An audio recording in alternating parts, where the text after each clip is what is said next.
everybody, welcome back to my channel. Drew here from Lone Fox, and today's video is another tip-driven video. But these are some of my favorite videos to watch here on YouTube because I feel like I gain so much insight from other people. And today's video, you guys, is one that I really do think you're gonna get so much insight on, whether it comes to your next design project, your next DIY project, whatever it might be. I think some of the tips and tricks I'm sharing are gonna be extremely useful. And you might be asking yourself, what kind of tips and tricks will you be sharing, Drew? And today's video is primarily focusing on tips and tricks kind of that help out in the design process, and actually more so in the design process of making over a space. So these are tips and tricks when it comes to painting, when it comes to hanging curtains, when it comes to like the actual process of making over a space. These are things that make that process so much simpler. We have a lot of information to cover in today's video, but before jumping in, I do want to mention that if you're not already, make sure to subscribe to my channel. I post brand new home decor and DIY content every single week here on Lone Fox.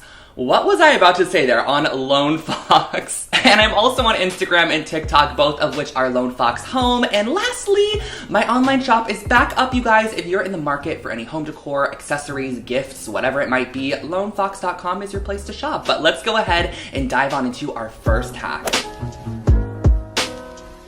This first tip here is one that I have definitely seen on social media before, whether it be TikTok, Pinterest, YouTube. I have seen people use this tip and hack, but I feel like it's never really been popularized before, so I wanted to go ahead and share it with you guys because I really do think it's innovative for somebody that maybe has struggles when it comes to hanging curtains, or they really want to get that nice pleated look, and that's actually using toilet paper rolls to separate and kind of space out the pleats of your curtains in order to get a more symmetrical and uniform look in the end. And what I mean by this is essentially you take and you save your toilet paper roll. So when you get to the end, just pop the roll off, save it, and you can actually use this as a spacer for any pull pocket or grommet style curtain. So any kind of curtain that has either a hidden pocket or a grommet that the toilet paper roll can hide behind, you're gonna essentially kind of layer these in between every other panel or every other loop of your curtain. And then in the end, it's going to space out your curtains. So when you go to open them or close them, it just gives them kind of a nice spacing, and it essentially allows them to lay a lot neater on the window pane. And I think that's really nice, especially for somebody that gets annoyed by curtains, because I know a lot of people really want their curtains to lay extremely symmetrical or just lay properly, and it bugs them when they don't. So I think this tip is really great just to all around get that symmetrical look without having to kind of space them out as you open or close them. Also seen people use just like cut up PVC pipes, so really anything, or even like paper towel rolls, you can totally slice those up as well. It's really just a clever tip, and I think it totally elevates the look of any plain curtain panel. Moving into our second tip, this is all about hanging photos that have two hangers on each side. If you guys know what I'm talking about, I feel like those are the most annoying. I hate when I go out and I buy a mirror and I'm looking forward to hanging it when I get home, and I just want to have one little nail hole in the middle because I know how to properly do that very easily. You get home and there's two nail holes on the left and right side. So you have your two picture hangers, and I just always find that so challenging when it comes to hanging because you really have to find the perfect distance. They have to be level. If you like nail one higher than the other one, it's gonna hang crooked. So I ran across a TikTok, I believe it was a TikTok, of somebody using painter's tape to hang up these photos, and I thought that was the most genius idea ever. And I first utilized it actually in my grandpa's room makeover. So I went ahead and I grabbed a piece of painter's tape. You just take a piece that is long enough to stretch from picture hanger to picture hanger, lay it across there, mark where you want your two nails to go, and then on the wall, you're actually gonna transfer that tape on the wall and make sure that it's level, either using a laser level or a level itself, just to make sure that your tape is nice and level. And then you're just essentially allowed to nail holes directly over the top of your tape, and that's gonna give you the perfect placement for your picture every single time. So I thought that was extremely genius, and this also works as well if you just have one hanger in the middle, so you can just put your tape across, cut it perfectly to the width of your frame, then mark where the hole's gonna go, transfer the tape to the wall, add your nail hole, and you are good to go. So it's extremely simple and easy. It's really not too hard. Most of the times when there are two picture hangers as well, I feel like that traditionally means the piece is on the heavier side or it's larger and it needs the support of two nails. So just using this process also makes it a lot easier to then go ahead and hang it up if you're solo as well, like traditionally I am. So I'm able to hang this up super easily using that tape method, and it's just something again to keep in your back pocket next time you are hanging a mirror or a large piece of artwork.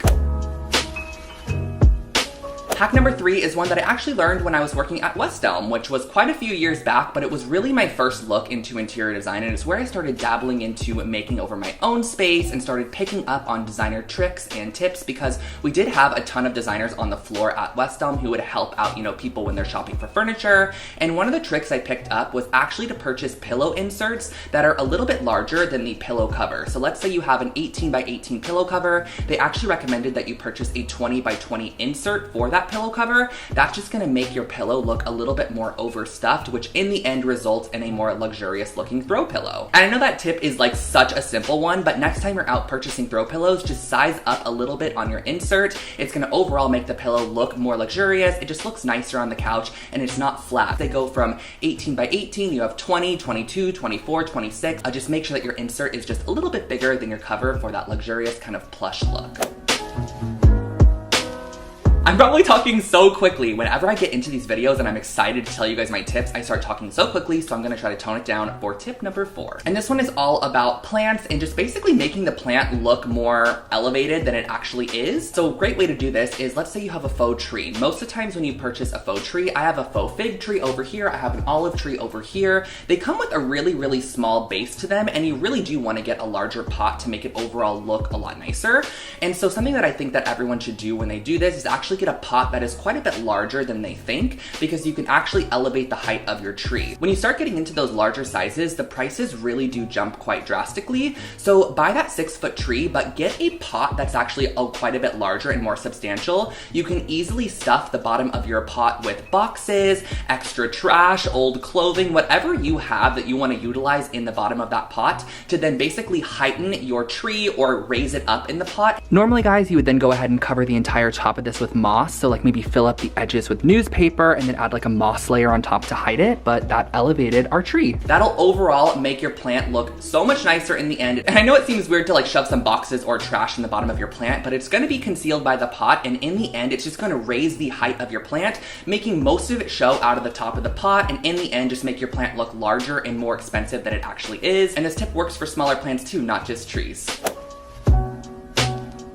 Tip number 4 is one that you guys are definitely going to recognize if you have watched my makeovers throughout this apartment space, and mainly just the living room makeover and the kitchen makeover, where I used electrical tape to create crossbars on my windows. And I know that sounds strange, electrical tape on your windows, but I have black framed windows, or I created black frame windows. They were essentially just, framed out in white. I ended up painting the white black, but I wanted the crossbars on the windows themselves to match so that it looked more like an industrial style window. And the way that I got this was actually just using electrical tape right over the top of the window, and I was able to create those crossbar sections, which in the end made the window just look a lot more expensive. It made the look of it just a little bit more designer and not as bland and boring as it was prior. And I know that my windows personally already had that little white metal cross panel on it, which I just essentially covered with the tape, but you can totally do this on windows that don't even have that white piece to start. Just simply tape the tape right over the top of the glass, and that's all you have to do. I've done that before as well. I had to do it on one of the windows in the kitchen because one of them randomly didn't have the crossbars, and it worked great. It looks exactly like the one to the right of it. Somebody mentioned on TikTok about how if you want your darker paint colors to come off as dark as possible, always use them in matte format. So whether it be a matte or an eggshell, use those two options as opposed to a gloss, a satin, or a semi-gloss for a dark color. And that's actually because the glossier finishes on paint on the wall reflect more light. So if you get a lot of window light or just light in general, those glossier colors are gonna reflect them, making the color actually look lighter than it is, whereas matte ones actually kind of absorb the color a bit, so it actually makes the color look a bit darker and just overall true to its actual tone. I know how frustrating it could be when you want to place a lamp somewhere and you have no outlet, or just a lamp somewhere even if you have an outlet but the cord's gonna show. How annoying is it when you have to drape the cord down and then it's popping out from behind a dresser and it's just kind of going out on the wall and it's there. I know, so frustrating, but you guys, there are actually rechargeable light bulbs that you can purchase on Amazon, and essentially you can charge these for about 12 hours, pop them into a lamp, and you can put the lamp absolutely anywhere. You do not have to plug it in. Every light bulb is essentially different. So some of them have an app for them, some of them have them on your phone, a voice command, whatever it might be. It essentially allows you to use a light bulb without having to have an electrical source to plug the lamp into. A great example of this for myself is down in my entryway. I actually have 0 outlets down down there, but I would love to put a lamp down there or just some form of light, because when we come in at night, it is pretty dark. So I'd love to be able to know when walking up to my house, I can open my phone, switch the light on, and it's on when I walk into the door. So that's a great option for you if you do not have an electrical source. Purchase a rechargeable light bulb, and they actually last for quite a while, and you just simply recharge them when they die, pop them back in, and you're able to utilize them again and again. This is also kind of something I featured in the past when I did puck lights in my bedroom. Those are just simple battery operated lights which I popped into my sconces, and I have a little remote control which I can control turning them on and off from my bed, which is really nice, and I didn't have to hardwire them into the wall, so that's another option as well. This tip is one that whoever came up with this is just so genius, and I feel like a lot of you guys might know about this, but if you don't, this will change your painting game. And this is when you want to go in and paint any form of color that's contrasting from your original color. So let's say you wanted to do an accent wall in your bedroom, and it's going to be a dark green, but all the other walls are white in there, but you're kind of scared, you know, putting the paint on the walls. A lot of times when you pull it off, you do get a little bit of bleeding paint, which sucks, and especially with textured walls, you do see that more often. So a great tip is actually to put your paint down and then paint over the top of where that color is going to be going. Paint over the top of that with your original wall color. So with the white color, paint over the top, let it fully dry, and then go back in and paint the entire wall green. That's going to actually allow the white paint to bleed first and kind of create a seal. And then when you paint the green over the top of it and you pull the tape off, the white paint would have already bleeded, but it bled onto the former white paint, so it looks like a perfectly clean and crisp line every single time. And I love this. This is also great if you're not even painting a wall, but you're doing like stripes on a piece of furniture, or you're doing stripes on a canvas or something. Anywhere that you're essentially using tape and you want a clean line when you pull it off, paint down the base coat first that's under the tape, then paint your accent color, then remove it, and you'll get a clean, crisp line every time. Our second to last hack comes in handy for anyone that's installing new hardware in a kitchen, on a piece of furniture, on a bathroom vanity, whatever it might be. I have utilized this tip in the past, and I think it's really nice. So essentially, I always find it so much easier when your piece of hardware just has the one screw, because you're putting it through one hole, you screw it in the back, and you're good to go. But when you have hardware that has two screw slots, I find it so much harder because it has to first of all be symmetrical, and the screws have to be perfectly placed so that they, pops into your piece. So a great tip for this is actually to use lipstick, apply a little bit onto the holes on the back or the screws, whatever it might be that's kind of sticking off of your handle, then use that lipstick as a stamp to transfer it from the handle to the cabinet door or the nightstand door, whatever it might be, and then remove it. You're then going to have your lipstick spots, which you can use as drill holes. So you're just going to drill right over the top of those, wipe away any excess lipstick, but that's going to give you perfect placement every single time. And then I also like utilizing something like a laser level or a ruler in that process, just to ensure that the placement of it is centered still, because you can't really, make sure that it's perfectly centered if you're stamping, but that just makes the process a bit easier. And I do find that that then allows you to have a perfect width for those screw holes. You can also totally do this and transfer it to a piece of paper just to get that width, then use that paper and actually put it on the cabinet to make sure it's nice and straight, if that makes sense. That's another option just to kind of give you a little bit more guidance in the process of ensuring that that handle is going to be straight on your piece once you add it on.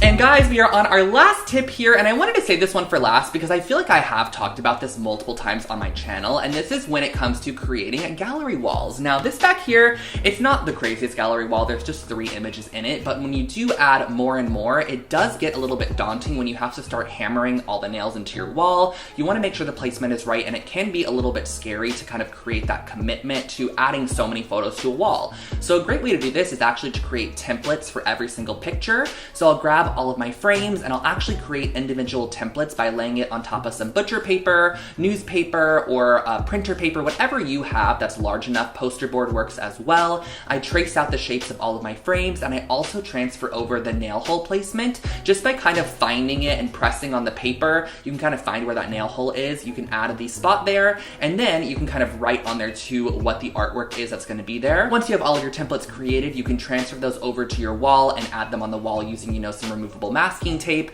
and it basically allows you to get a visual for how the placement can be, and you can go ahead and add and remove, adjust and edit your gallery wall prior to having to actually commit to it.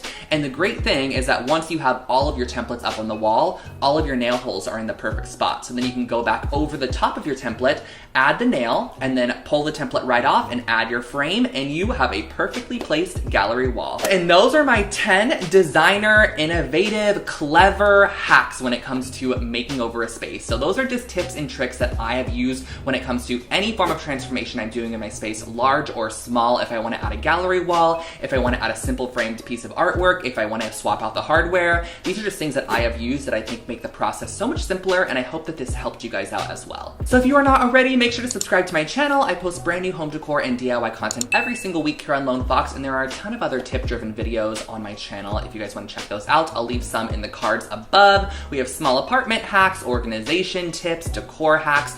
There's a lot on this channel, you guys, so definitely subscribe, and also make sure to follow me over on Instagram and TikTok. It is just Lone Fox Home for additional content. I'm always checking in with you guys over there. And yeah, I guess that's really all for today's video. I hope that you loved this one, and I will catch you guys in my next one. Bye!